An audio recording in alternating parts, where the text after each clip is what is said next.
Wish I could go to California. Why don't you? Can't leave all this. Thank you.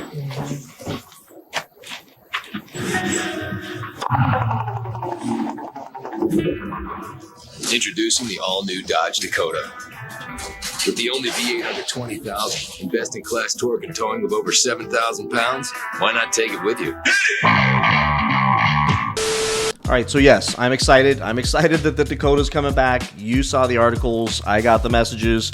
You want to know what I think about it, and I think it's great. And it's not going to be here till probably 2027 when production starts, but this is a move in the right direction. The only concern I have, let me show you, is how can I not call this out if Tim Kuniskis is saying it's going to start around 40,000. The only problem with that is that puts a wet blanket over the top of this announcement with people screaming in the Facebook comments that, well, you can get a full-size truck for $40,000 or right around that. So I went and jumped onto the Dodge or the Ram website, and yeah, you can get a 26 1500 Tradesman quad cab 4x2 for $41,575.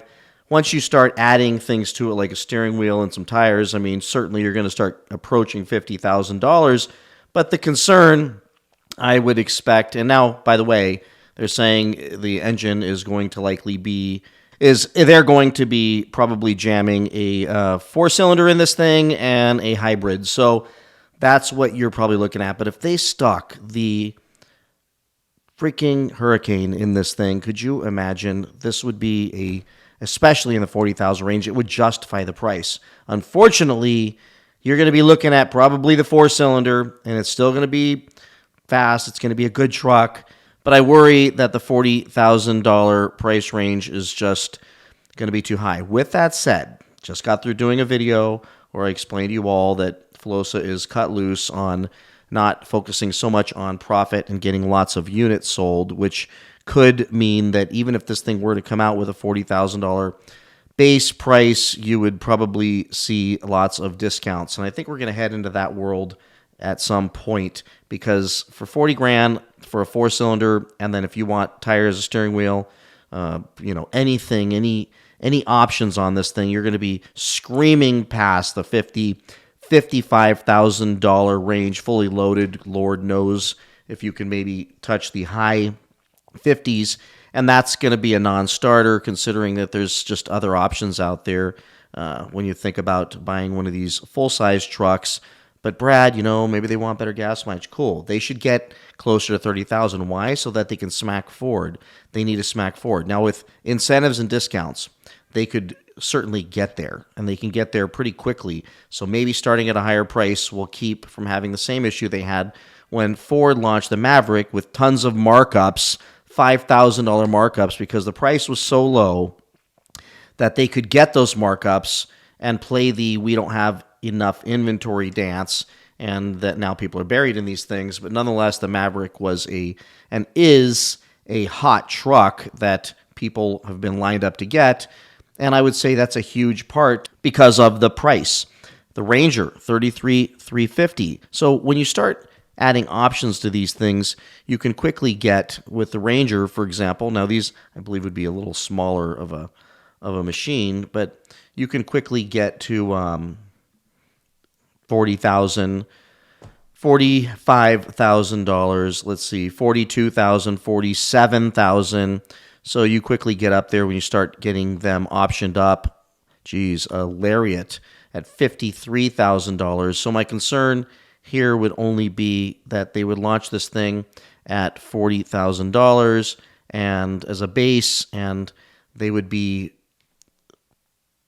screaming past the $50,000 price range, and that might slow sales down. But nonetheless, 40,000's not horrible, but they're going to have if they want to play in this game and really cause some grief in the market for Ford, then they need to go make sure that you can get the fully loaded, top of the line, everything in it for less than $50,000. You need to beat these guys, and I just think that just makes all the sense in the world. So What I would be curious is, what do you all think? Well, here's what people think. A lot of folks are excited about this thing coming, but $40,000 for a Dakota, who would get this over a Tacoma?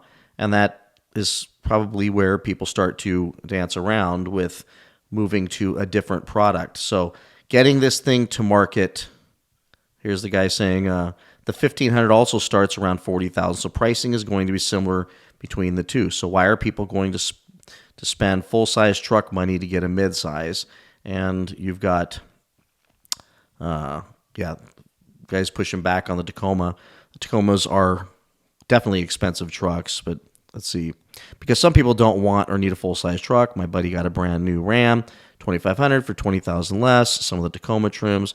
I wouldn't want his Ram on a trail. I wouldn't want to tow a race car trailer with the 4-cylinder Tacoma. Well, you're going to have probably a 4-cylinder in this Dakota is what I would imagine is going to happen. So I don't know that you're going to be competing on that level. You might be better off going and getting yourself a nice V6 and be happy with one of these. So let me know what you think about this news and this article and the Dakota coming back.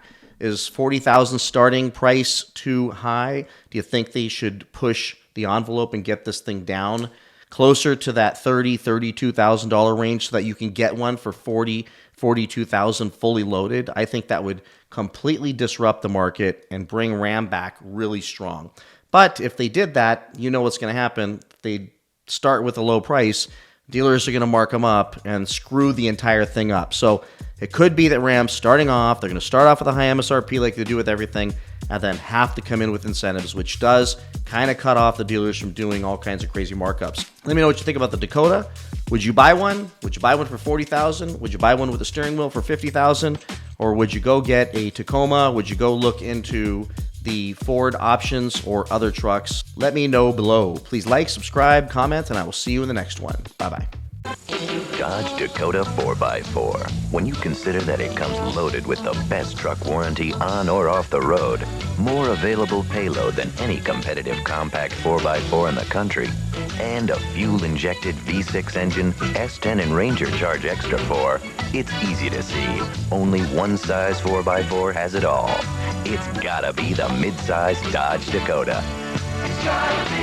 It's gotta be a Dodge.